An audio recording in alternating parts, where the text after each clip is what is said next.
Welcome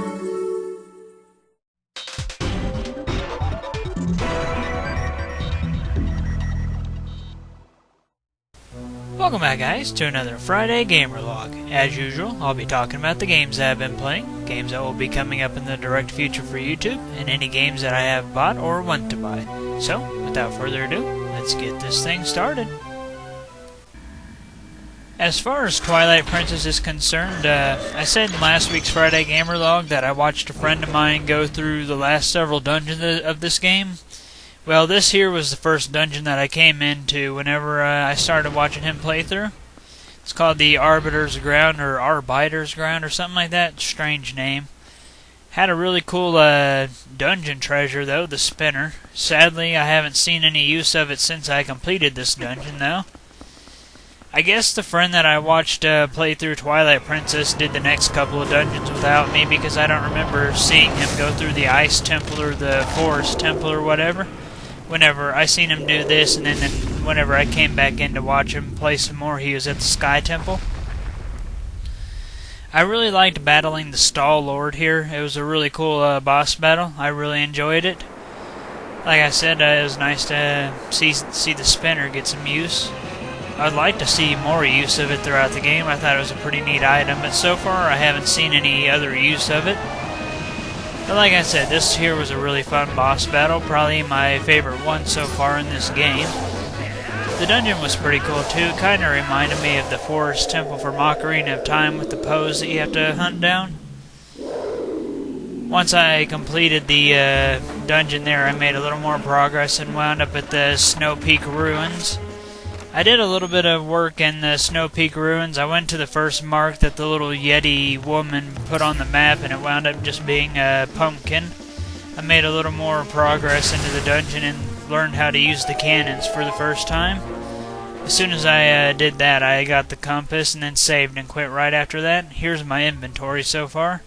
I got the spinner, claw shots, bow, iron boots, gale boomerang, the lantern, slingshot, which I never use, the fishing rod, water bombs, normal bombs, 3 bottles, one with a fairy, one with fairy's tears, and one with purple chew jelly, which I'm not sure if I should ever drink that or not. Then, of course, I got Uku, or whatever it's called. Interesting little character. I've used it a couple of times to leave the dungeons to buy more supplies. Then you can use it and return right back to where you left off in the dungeon. Pretty useful. So yeah, my inventory's grown quite a bit, but I'm not sure what kind of effects that purple chew jelly will give me, so I'm not really sure if I should drink it or not. Here's my equipment so far, pretty much the same as you all seen in last Friday's Gamer Log, except I have 25 Poe Souls, I think a new scent for the reek fish or whatever it was called. I've got a few of the golden bugs now. I don't have very many of them, but I'm trying to get some of them. I'm not really too worried about getting them, but if I see them, I get them. Here's what I have so far. I'm working on it. I'll get more, though, I'm pretty sure. I've donated some money towards the Goron and whatnot. I've donated 2,150 rubies so far.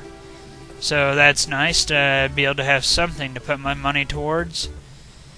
So I hope to get that done before too much longer. I learned a new sword technique, the Mortal Blow, I think is what it's called. Yeah, the Mortal Draw. My bad. For a while after playing A Link to the Past on the Game Boy Advance, I always really hated how you could never do the Palace of the Four Sword on single player, or the Riddle Quest for that matter. But I managed to come across a glitch that lets you actually enter the Palace of the Four Sword without having to beat the Four Swords game. Pretty neat little trick here. It glitches the thing up just a little bit, but once I got back to the entrance and actually went through the dungeon, all the glitchy type areas were gone, and the dungeon played normally. Had a little interesting boss. You had to fight 4 clones of Link. I read that this was a super hard dungeon, but I beat it on my first try, but at the same time I had every item, max health, I had everything. All 4 of my bottles had blue potion in them. I was really well prepared. The hardest part of this whole dungeon to me was the second battle against Mothula. That alone took away 2 of my blue potions. but overall this was a fun dungeon, and I'm glad that I managed to get the chance to play it now. Too bad I can't find a way to glitch the game into letting me do the riddle quest without having to beat 4 swords. I'm not really too big on 3D fighters, but I always heard really good things about the Soul Calibur series. I've owned Soul Calibur 2 for quite some time, like probably a year or so now. I've just never really been all that interested in sticking it in and playing it very much because, you know, like I said, I've never really been all that into 3D fighters. When it comes to fighting games, I usually like to stick to 2D fighters like Smash Brothers or old school Mortal Kombat or Street Fighter. You know, stuff like that. I'm generally not too big on 3D fighters. But I figured, you know, with all the Zelda stuff going on right now, I figured I may as well go ahead and give Soul Calibur 2 a try since it has Link. See what it's all about and see what I think of the series. So I went ahead and started a file on that. My main goal was to start a file in Weapon Master and beat that, which I did. I've already completed all the missions and everything. I've beaten the arcade mode with everybody at least once. I've bought every possible thing in the shops and whatnot. So yeah, I've gotten this game cleaned out from start to finish now, except for one thing, and that's leveling Link up to 99. Which I'm not interested in leveling up all the characters to level 99, just Link. He's level 81 right now, so yeah.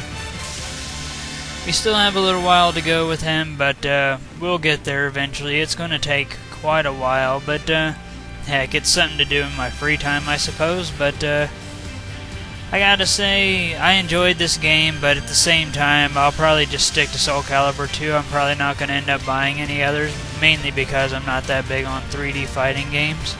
It's just not my thing, like I said.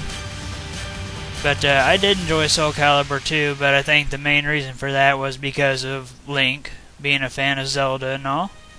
As you can see right here, all the missions are complete in the Weapon Master mode. It didn't take me very long to beat this mode. It was pretty fun though, I suppose. And one of the things that I liked about Weapon Master mode was seeing which weapon I'd get for Link next. They start you out with the Master Sword, which is just the basic weapon for Link. I used that for a little while until I got the Razor Sword. Then I used the Razor Sword for like 2 battles just for a change. I only used the Armos series for like 1 fight and then never used it again. The Megaton Hammer was my main replacement for the Master Sword whenever I got it. The Blue Cane from A Link to the Past was amazing for battles against multiple people because it heals you. I used the Mirror Shield just 1 time and it didn't feel much different than using the Master Sword, so I never used it again. I used the Magic Sword once or twice. The Begoron Sword became my main weapon after the Megaton Hammer. I used the Soul Edge for a few battles and then I went right back to the Begoron Sword. The Great Fairy Sword, however, is my main weapon right now because it heals you. I still have yet to really use the Bug Catching Net, but it's kind of funny that you get it, I guess. I was hoping to learn all of the weapons as I went on, but yeah. As you can see, some glitches have happened while I've been leveling up. Like, I knocked her off the edge of the platform, and she just kind of hovered on the top and bottom, I guess, or lower body on the top, upper body on the bottom. A couple of weapons were given away to me whenever I fought Link versus Link. In one battle, he had the Bug Net, and in the other battle, he had the Great Fairy Sword. So I found those out early. As far as YouTube gaming is concerned, we have 1 more level left in Little Nemo the Dream Master, and then there might be a slight change of plan in the Mega Man 8 Mr. Perfect. I'm thinking of holding off on Mr. Perfect running Mega Man 8 until I've gotten the Saturn version. I really wanted Mr. Perfect run the Saturn version because of all the other stuff that it has. So I was thinking maybe I'd hold off on Mega Man 8 Mr. Perfect, and instead, in the meantime, I would do Mega Man the Wily Wars, the Wily Tower mode. I'd Mr. Perfect that instead. I'm still undecided. Let me know what you think. I may stick with Mega Man 8. I might move on to Wily Wars. Not really sure yet. As far as video game purchases goes, I found Game & Watch Gallery 4 for the Game Boy Advance for $2.50. So I went ahead and picked that up. I really enjoy the Game & Watch games. I got quite a few of them on my DSi. They're good for killing time and whatnot, but probably the biggest reason why I picked up Game & Watch Gallery 4 was because, well, it has the Zelda Game & Watch game on it. Come on, did you really expect something else from me? Anyway, though, I still have yet to unlock that Zelda Game & Watch game, but I'll get to it. But, yeah, let me know what you think between Mega Man 8 Mr. Perfect or Mega Man The Wily Wars Wily Tower Mr. Perfect. Like I said, I kind of like to hold off until I get the Saturn version of Mega Man 8, but we'll see what happens. And, well, that is it for today's Friday Gamer Log, and I'll see you guys next Friday.